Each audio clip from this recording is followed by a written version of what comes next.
नमस्ते मेरे प्यारे विद्यार्थी मित्रों, मैं सोनार सर आज फिर एक बार आपके सामने एक नई वीडियो लेकर मौजूद हूँ। हिंदी लोक भारती कक्षा 9वीं पाठ का नाम है मेरे पिताजी, जो कि एक पूरक पठन है। जैसे हमारी तंदुरुस्ती के लिए डॉक्टर कहते हैं कि इसे पूरक आहार की आवश्यकता है किसी बालक के लिए, तो हमारी विचार संपदा बढ़ाने के लिए, बौद्धिक क्षमता बढ़ाने के लिए पूरक पठन की आवश्यकता है। यह ऐसा ही एक पूरक पठन है और इसकी विधा है आत्मकथा। जब कोई अपने बारे में कुछ कहता है या अपने जीवन में घटित प्रसंगों को बतलाता है तो उसे आत्मकथा कहा जाता है। इससे पहले कि हम आगे बढ़े, इस पाठ के लेखक और इस पाठ का संक्षिप्त परिचय लेंगे। इस पाठ के रचनाकार है हिंदी के मशहूर लेखक डॉक्टर हरिवंशराय बच्चन।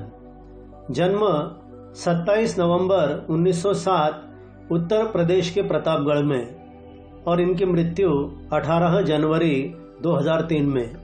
हरिवंशराय बच्चन जी हिंदी कविता के उत्तर छायावाद काल के प्रमुख कवियों में से एक है।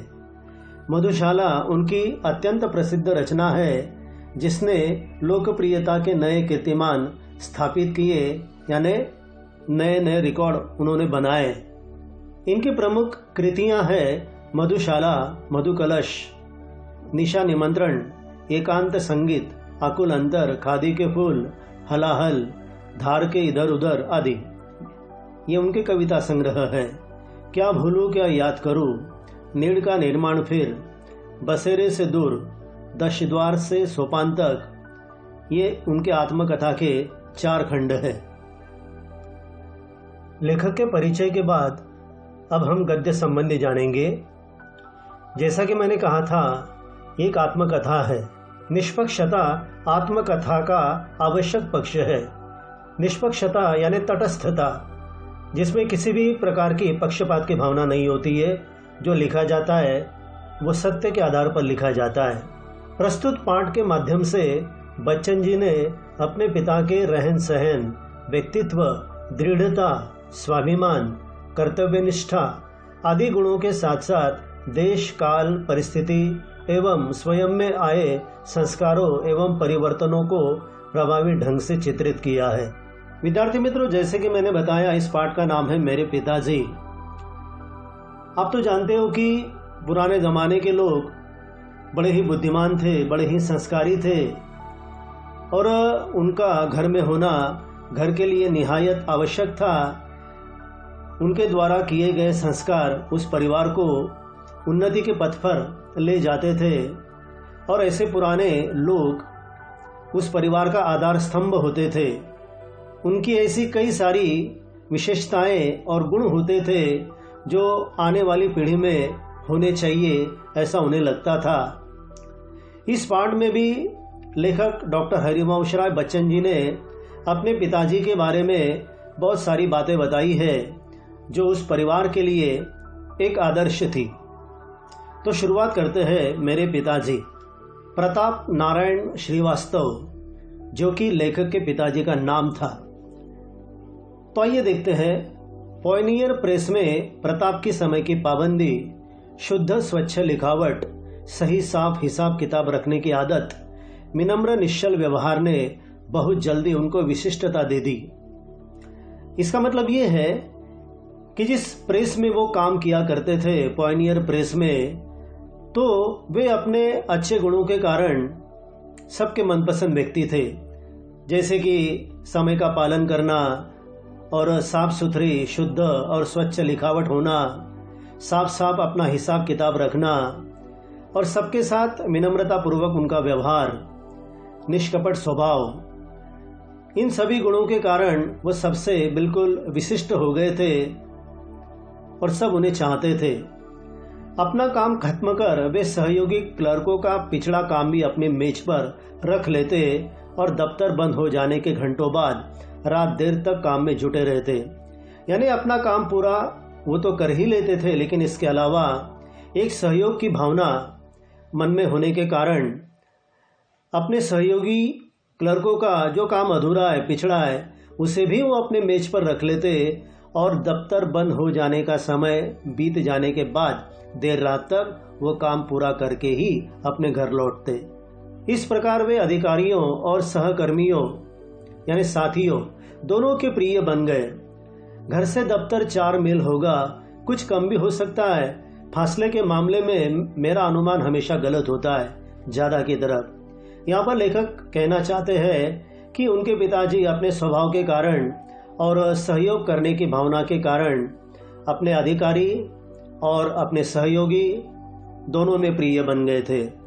और फासले को लेकर वो कहते हैं कि अक्सर मेरा अनुमान ज़्यादा की ओर होता है, यानी अगर वो 3 मील जाते होंगे पैदल तो उन्हें ऐसा लगता था कि वो 4 मील जाते होंगे ज़्यादा की तरफ। वे पैदल ही आते जाते, शायद पैसे बचाने की गरज से साइकिल न उन्होंने खरीदी न उसकी सवारी की। ऐसा नहीं था कि उनके स्वभाव में कंजूसी थी, लेकिन अगर पैदल चलने से 2 पैसे बच जाते हैं तो क्या बुराई है, और इसीलिए वो हमेशा पैदल जाते थे। और इसीलिए उन्होंने ना तो कभी साइकिल खरीदी और ना ही कभी उस पर बैठकर सवारी की। और जितने दिन दफ्तर में गए उसी में गए, काला जूता, ढीला पाजामा, अचकन जिसे हम शेरवानी कहते हैं, जो उनके लंबे एक हरे शरीर पर खूब फपती थी, और दुपल्ली टोपी। उनका पहनावा देखिए, पैरों में काले जूते पहने हुए हैं, पाजामा बिल्कुल ढीला ढाला है, शेरवानी उनका जो दुबला पतला शरीर था उस पर काफ़ी शोभा देती थी, और सिर पर दुपल्ली टोपी। जाड़ों में मेरी माँ के हाथ का बुना ऊनी गुलूबंद उनके गले में पड़ा रहता था। सर्दी से बचने के लिए वो अक्सर अपने गले में गुलूबंद यानी मफलर का इस्तेमाल करते थे। दफ्तर से बाहर के लिए वे धोती पर बंद गले का कोट पहनते थे। सिर पर फेल्ट कैप जो उन दिनों विलायत से आती थी, इंग्लैंड से आती थी, तो वो पहन लेते थे और काफ़ी महंगी होती थी। पिताजी बाहर निकलते तो छाता उनके हाथ में ज़रूर होता। हो सकता है कि गर्मी से बचने के लिए या बारिश से बचने के लिए वो छाता इस्तेमाल करते थे। मौसम साफ हो और रात हो तो वे छड़ी लेकर चलते थे, पर पतली नहीं, अच्छी मोटी मजबूत। कहते हैं कि पुराने लोगों में, पुराने ज़माने के लोगों में संस्कार तो थे ही, लेकिन दूरदर्शिता भी कुछ ज़्यादा ही थी। हो सकता है कि कुत्ते वगैरह अगर उन्होंने आक्रमण किया या फिर अपनी आत्मरक्षा के लिए वो अक्सर या मोटी छड़ी साथ में रखा करते थे।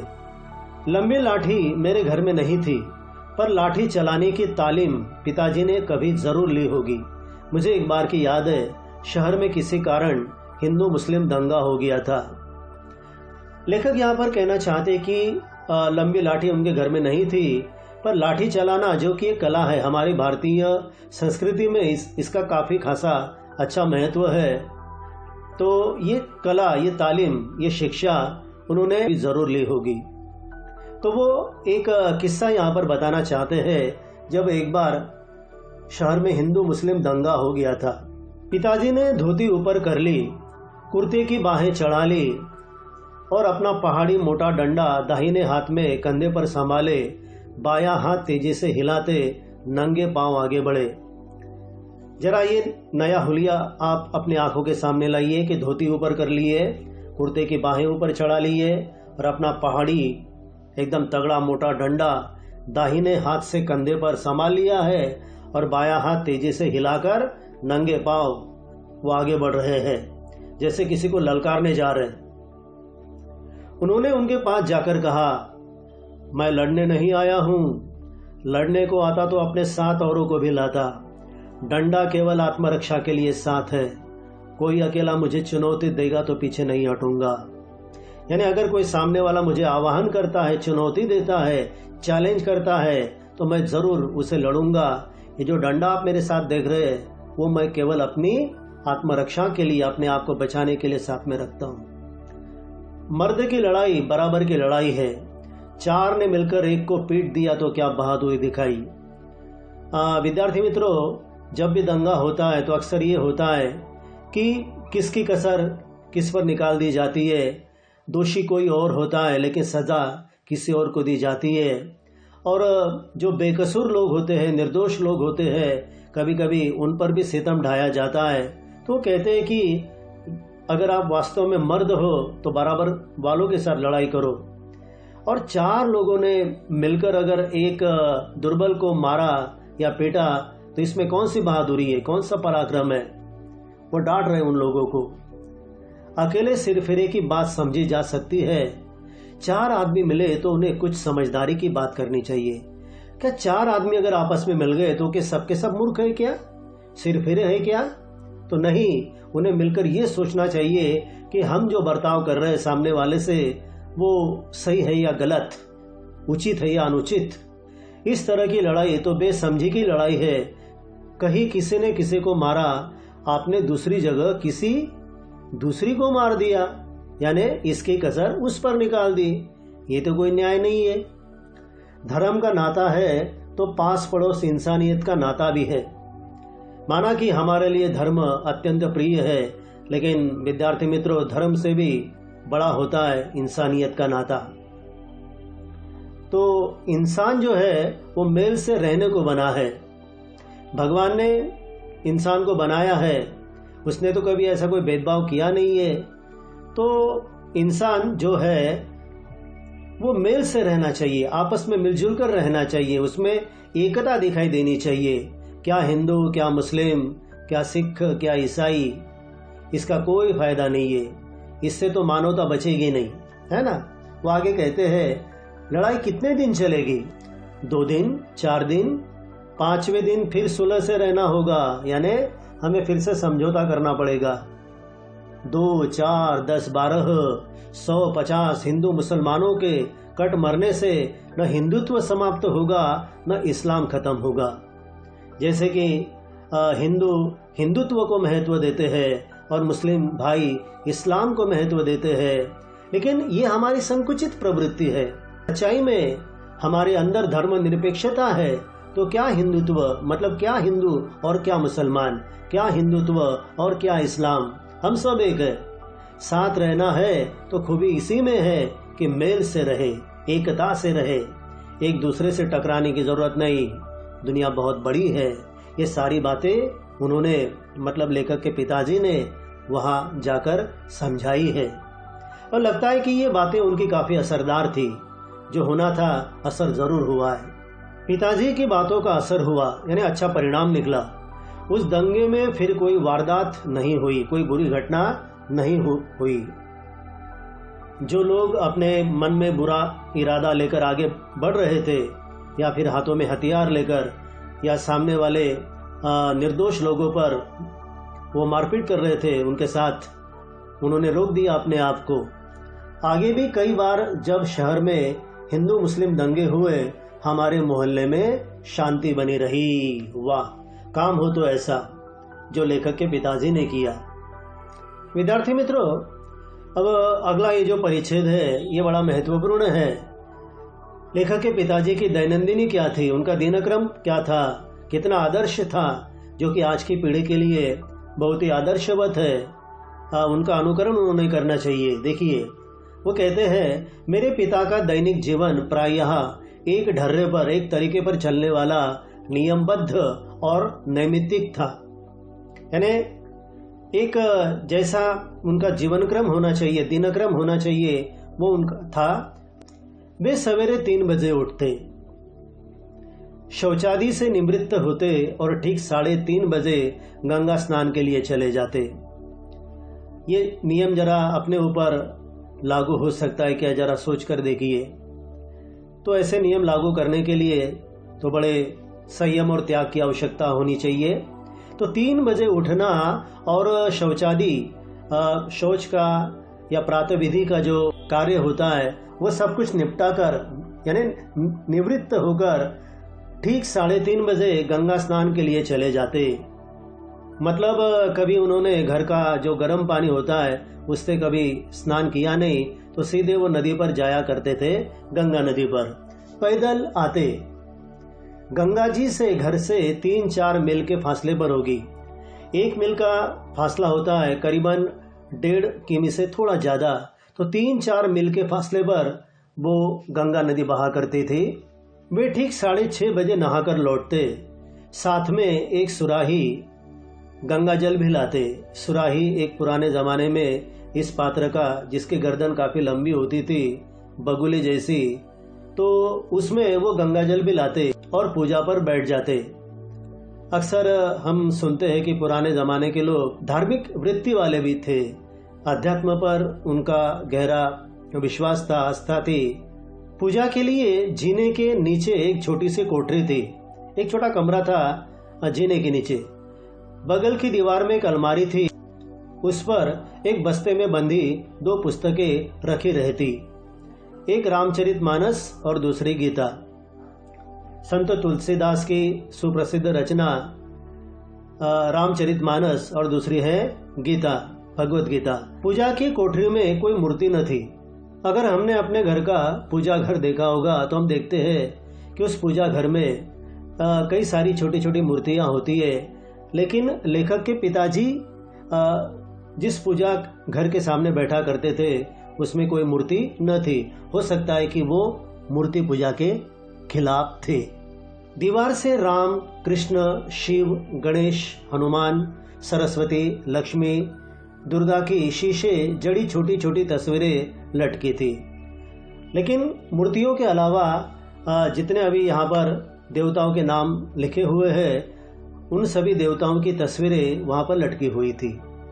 पिताजी को बहुत झुककर उस कोठरी में जाना होता और अब वे उसमें बैठ जाते तो बस इतनी ही जगह बचती कि सामने रेहल रखकर उस पर पोथियां खोली जा सके। लेखक के पिताजी का जो शरीर था वह लंबा और इकहरा था और इसलिए शायद उन्हें बहुत झुककर उस कोठरी में जाना होता था और बैठकर इतनी ही जगह बच पाती कि रेहल मतलब जहाँ पर पोथी रखी जाती है, धार्मिक पुस्तक रखी जाती है, तो उसे खोला जा सके, उतनी ही जगह बचती थी। वे मानस का नवाहिक पाठ करते थे, यानी प्रतिदिन इतना कि 9 दिन में पूरी रामायण समाप्त हो जाए। 9 दिनों वाला पाठ यानी नवाहिक पाठ, हर दिन थोड़ा थोड़ा पढ़ते हुए आखिरी 9वें दिन उसकी समाप्ति कर लेना।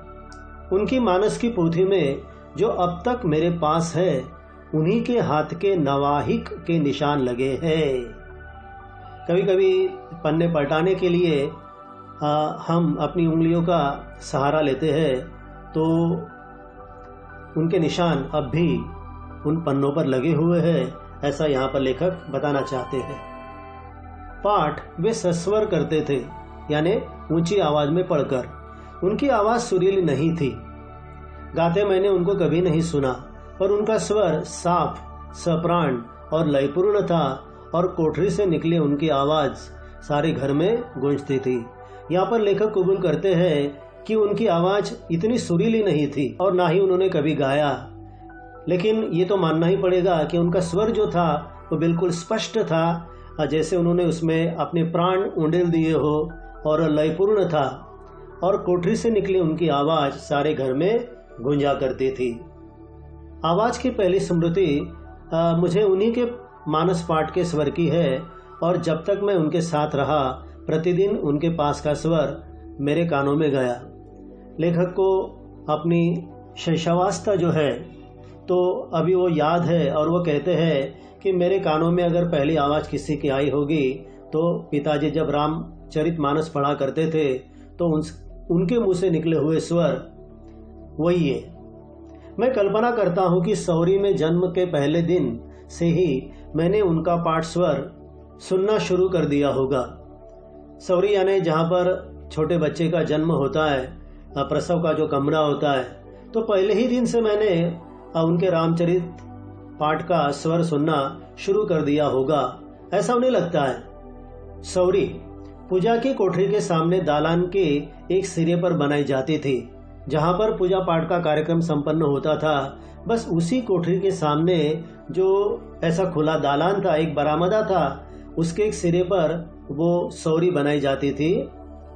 राधा बताया करती थी, राधा यानी उनके घर की एक बूढ़ी, वो बताया करती थी, तब चाहे कितना ही रोता क्यों न हूँ, जैसे ही मेरा खटोला यानी छोटी चारपाई पूजा की कोठरी के सामने लाकर डाल दिया जाता था, मैं चुप हो जाता था। देखिए बच्चों, कभी कभी ऐसे भक्तिपूर्ण स्वरों में, किसी प्रार्थना में या वेदों के उच्चारण में इतनी शक्ति होती है कि जैसे ही वो हमारे कानों पर पड़ती है तो पूरा जो माहौल होता है, पूरा जो वातावरण होता है वो बदल सा जाता है। एक आध्यात्मिकता, एक अजीब प्रकार की शांति, एक सुकून हमारे मन को महसूस होने लगता है। और इसीलिए वो कहते हैं कि तब मैं फौरन चुप हो जाता था। जैसे मैं भी पिताजी का मानस पाठ सुन रहा हूँ। अभी वो महसूस करते हैं मानो मैंने बचपन से ही पिताजी के रामचरितमानस के पाठ मैंने सुने हो।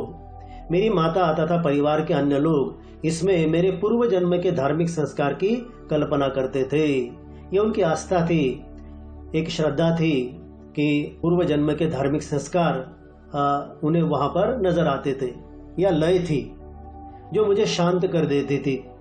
विद्यार्थी मित्रों, आपने किसी छोटे बच्चे को रोते हुए देखा होगा, लेकिन जब कोई माँ उसे एक विशिष्ट प्रकार का गीत सुनाती है या लोरी सुनाती है, झूला झुलाती है या फिर कोई खिलौना बजाती है लयपूर्ण ढंग से, तो वो रोता हुआ बच्चा अपने आप शांत हो जाता है और थोड़ी ही देर के बाद सो भी जाता है। तो पिताजी के स्वर में ये शक्ति थी कि ये रोता हुआ बचपन का जो लेखक है वो शांत हो जाता था। इतना मैं जरूर मानता हूँ कि इन श्रवण संस्कारों ने उस समय अद्भुत यानी चमत्कारिक रूप से मेरी सहायता की होगी जब मैं गीता को जनगीता का रूप दे रहा था। अर्थात जब वो जनगीता लिख रहे थे तो तब उन्हें बचपन में उनके मन पर हुए संस्कारों का अच्छा लाभ हो रहा था, जब उन्होंने अवधी भाषा में ये जनगीता लिखी थी, मानस की शैली में। अज्ञात रूप से मेरे अवचेतन और ज्ञात रूप से मेरे चेतन की शिरा शिरा मानस की ध्वनियों से भीगी हुई थी। मतलब उनके शरीर की नस नस रामचरितमानस की ध्वनियों से भीगी हुई थी। विद्यार्थी मित्रों, अगले परिच्छेद में हम लेखक के पिताजी का मानस का पाठ पढ़ने का ढंग और गीता का पाठ पढ़ने का ढंग, इन दोनों में क्या भेद था ये हम देखेंगे। पिताजी मौन रहकर गीता पढ़ते थे, शायद चिंतन करने की दृष्टि से। मानस में वे बहा करते थे। दोनों में जमीन आसमान का फर्क है। पिताजी ने जब भी गीता पढ़ी तो मौन रहकर, मन ही मन, और लेखक को ऐसा लगता है कि शायद चिंतन करने की दृष्टि से। जब भी कोई आदमी, जब भी कोई व्यक्ति किसी बात को लेकर चिंतन करता है तो उसे मौन हो जाना चाहिए। तो पिताजी मौन रहकर ही गीता को पढ़ा करते थे। लेकिन जब भी उन्होंने मानस पढ़ा तो मानस रामचरित के जो श्लोक थे उनमें वो ऊंची आवाज में बोला करते थे, अर्थात बहा करते थे। संस्कृत का उन्हें साधारण ज्ञान था। मानस में आए संस्कृत अंशों को वे शुद्धता और सुस्पष्टता से पढ़ते थे, पर संस्कृत से वह उच्चारण सुख अनुभव न करते थे जो अवधि से। रामचरितमानस उनकी मनपसंद रचना होने के कारण उसमें आए हुए संस्कृत के जो शब्द थे या जो अंश था उसका साधारण ज्ञान होते हुए भी वे पूरी तरह से शुद्धता और सुस्पष्टता से उसे पढ़ा करते थे।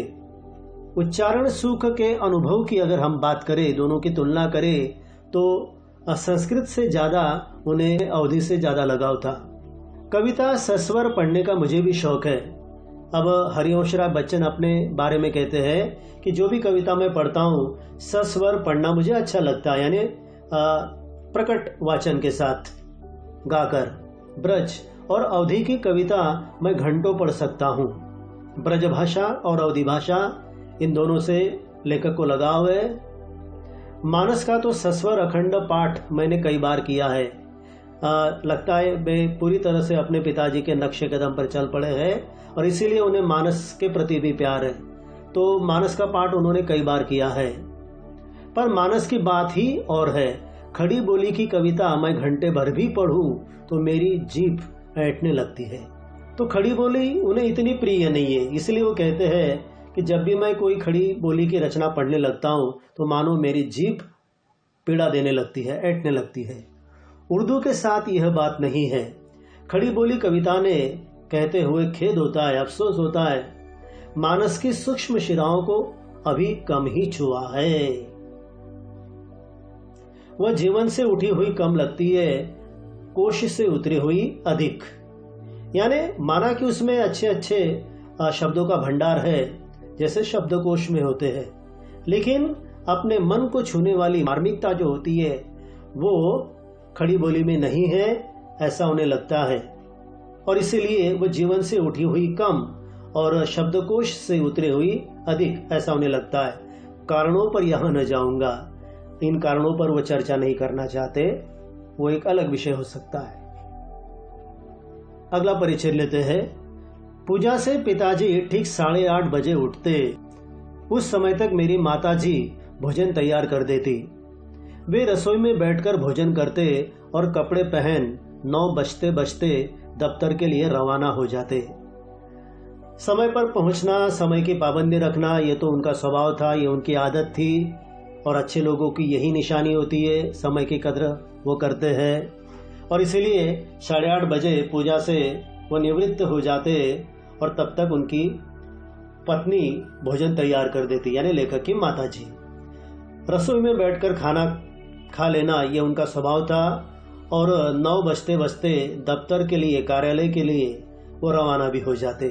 किसी किसी दिन ऐसा भी होता कि किसी कारण भोजन समय पर तैयार न होता। हो सकता है कि किसी कारण भोजन बनाने के लिए देर हो गई हो, बीच में ही कोई काम आन पड़ता है, कभी कभी कोई मेहमान आ जाता है तो देर हो जाती है। पिताजी को बहुत गुस्सा आता, माँ कांपने लगती। लेखक के पिताजी थोड़े गुस्सैल थे तो उनके गुस्से के कारण माँ थर-थर कांपने लगती, डर जाती, पर गुस्सा निकालने का समय भी उनके पास न होता। वे जल्दी जल्दी कपड़े पहनते और बगैर खाए दफ्तर के लिए चल पड़ते। शायद लेखक के पिताजी सोचते कि अगर अभी मैं गुस्सा करता ही रहूंगा तो इसमें मेरा फिर से समय व्यतीत हो जाएगा। अपनी 35 वर्ष की नौकरी में वे कहा करते थे, एक दिन वे दफ्तर देर से नहीं पहुंचे। ये तो मानना पड़ेगा भाई, सारे काम एक तरफ और दफ्तर जाना एक तरफ। तो हमेशा उन्होंने इस बात को अहमियत दी कि वो 1 मिनट भी दफ्तर में देरी से ना पहुंचे। नौकरी करने वालों ने इस बात को अवश्य ध्यान में रखना चाहिए।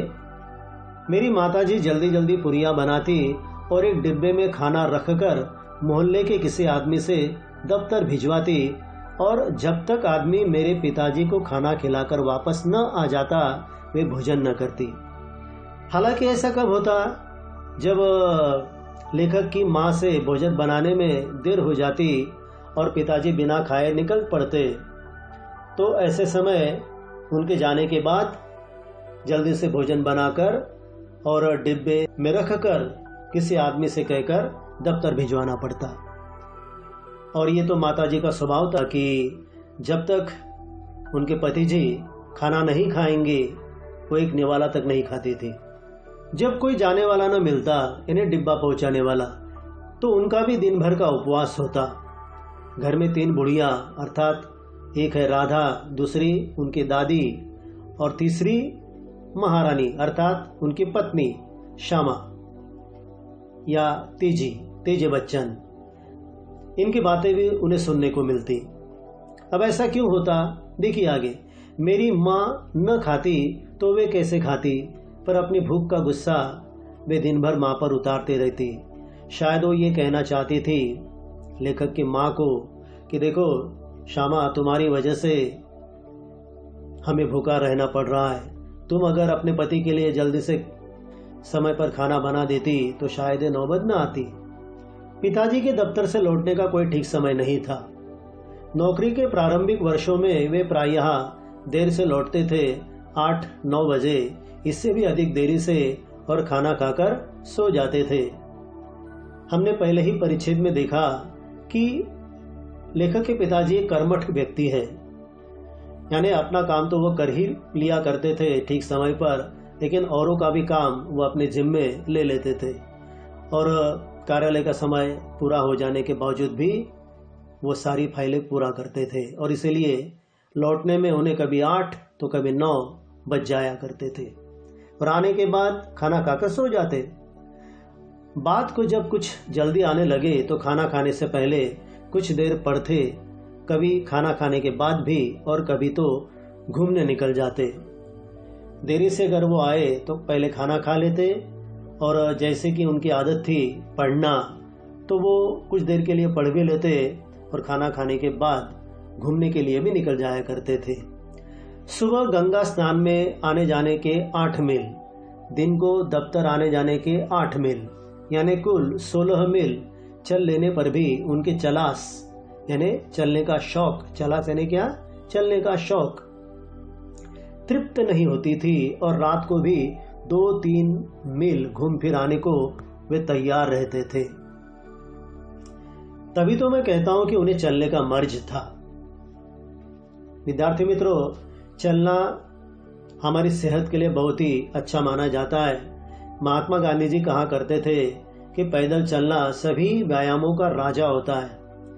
पुराने लोग ये बात अच्छी तरह जानते थे और इसीलिए लेखक के पिताजी काफी चलते थे, मानो उन्हें चलने की बीमारी थी।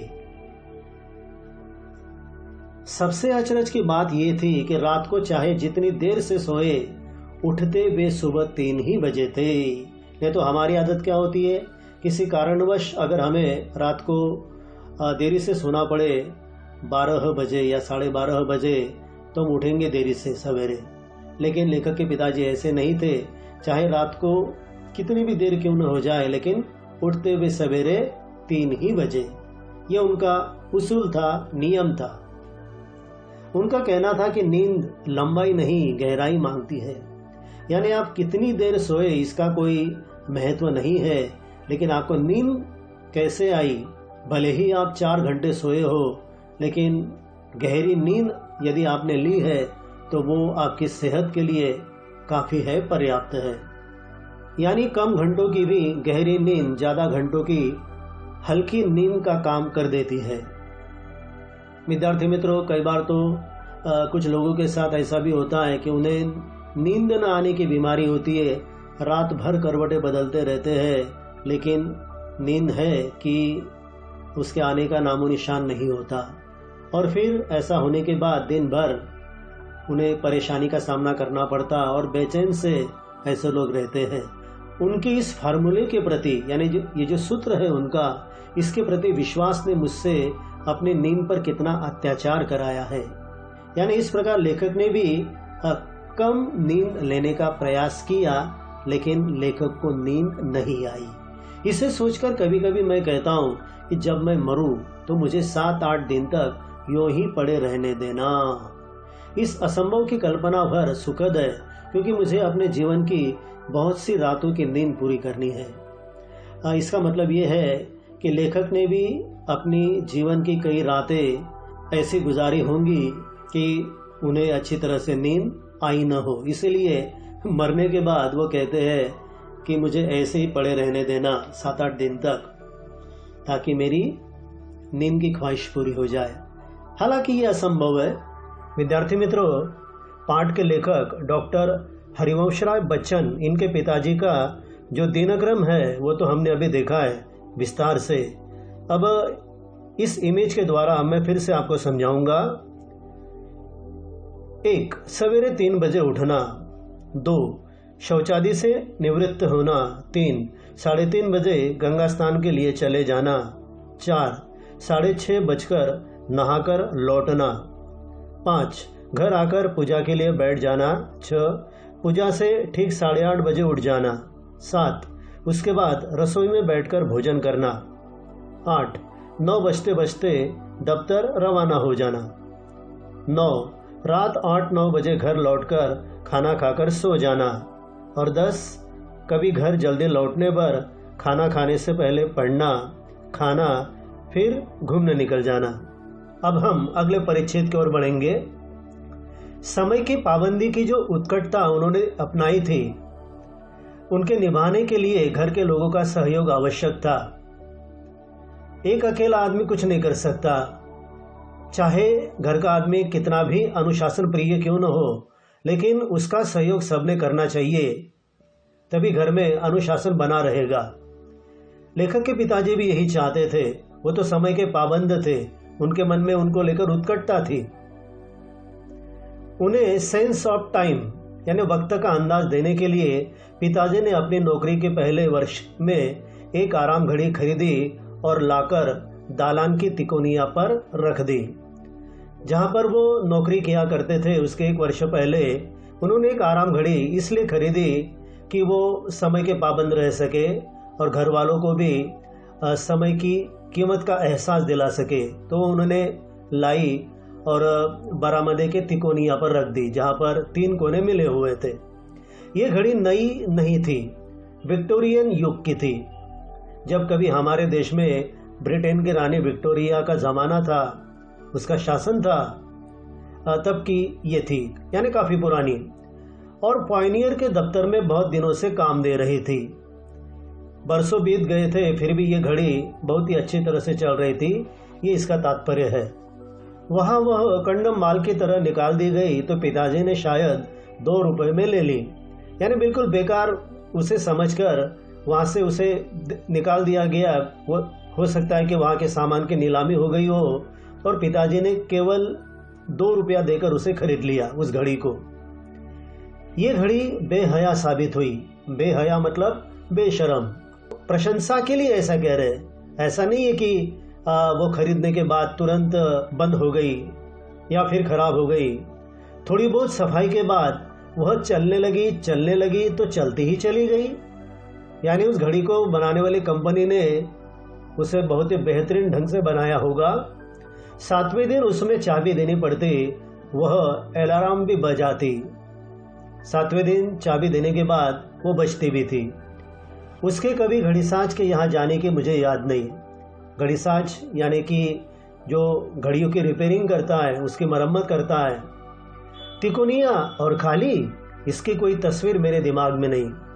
जहाँ तक लेखक को याद है कि आज तक मैंने कभी ऐसा देखा नहीं है कि जो तिकोनिया है जहाँ पर घड़ी रखा करते थे वो तिकोनिया और खाली पड़ा है, कभी नहीं।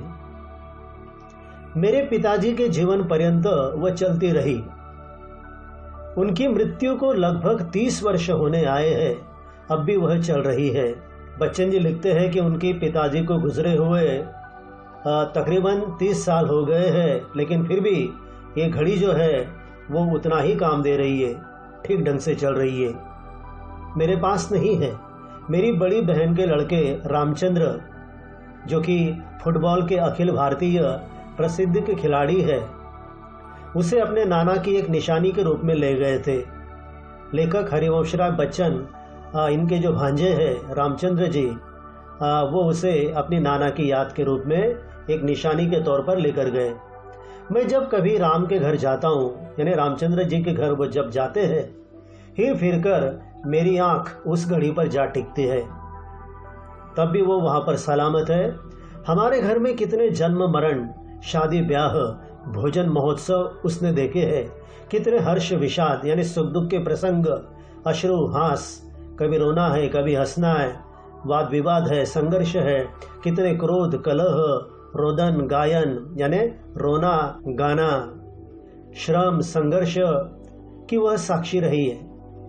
विद्यार्थी मित्रों, जब हम अपना जीवन यापन करते हैं, हम अपने परिवार में देखते हैं कि कितने सारे प्रसंगों से हमें गुजरना पड़ता है। जिस तरह हमारे आंगन में यदि कोई पेड़ है तो ये पेड़ भी हर घटना का क्या होता है, साक्षी होता है, गवाह होता है। उसी तरह ये जो लेखक के पिताजी द्वारा खरीदी गई अलार्म घड़ी है, वो भी इन सभी प्रसंगों की क्या है, साक्षी है, गवाह है। मेरी माँ अक्सर कहती थी कि नाम तो एकर यानी इसका आराम घड़ी है, पर न ई खुद आराम करत है, न केहू को आराम कर ही देत है। इसका नाम ही केवल आराम घड़ी है, लेकिन ये खुद भी आराम नहीं करती और ना ही किसी को करने देती है, यानी हमेशा चलती रहती है और सामने वाले को हमेशा जगाती रहती है, जो कि उसका काम है। आराम घड़ी नाम ऐसे घड़ियों को शायद इसलिए दिया गया होगा कि ये एक जगह रख दी जाती है। अलार्म से आराम आया हो तो भी कोई अचरज की बात नहीं। उसका मूल जो नाम है अलार्म, और इससे क्या शब्द बना, आराम। थोड़ा अपभ्रंश हो गया। तो ये कोई आश्चर्य वाली बात नहीं है। कभी कभी आराम का आ भी छोड़ दिया गया है और ऐसी घड़ियों को मैंने लोगों को राम घड़ी भी कहते सुना है। देहातों में कभी कभी इन घड़ियों को आ भी निकल गया और राम घड़ी ऐसा भी कहा जाता है। ये पाठ यहाँ पर समाप्त होता है। इस पाठ से हमें सबक लेना चाहिए कि घर के बड़े बुजुर्ग हमारे घर की शान होते हैं। उनके संस्कारों को हमें अपने अंदर ढालना चाहिए और उसके अनुसार ही अपना जीवन हमें आगे बढ़ाना चाहिए। डॉक्टर हरिवंश राय बच्चन, इनकी आत्मकथा का एक सोपान, क्या भूलूं क्या याद करूं, इनमें से लिया गया ये पाठ आपको अवश्य अच्छा लगा होगा। इसकी वीडियो अच्छी लगी होगी तो YouTube पर मेरा जो चैनल है हिंदी शिक्षक, आप इसे अवश्य सब्सक्राइब करें। आपका बहुत बहुत धन्यवाद।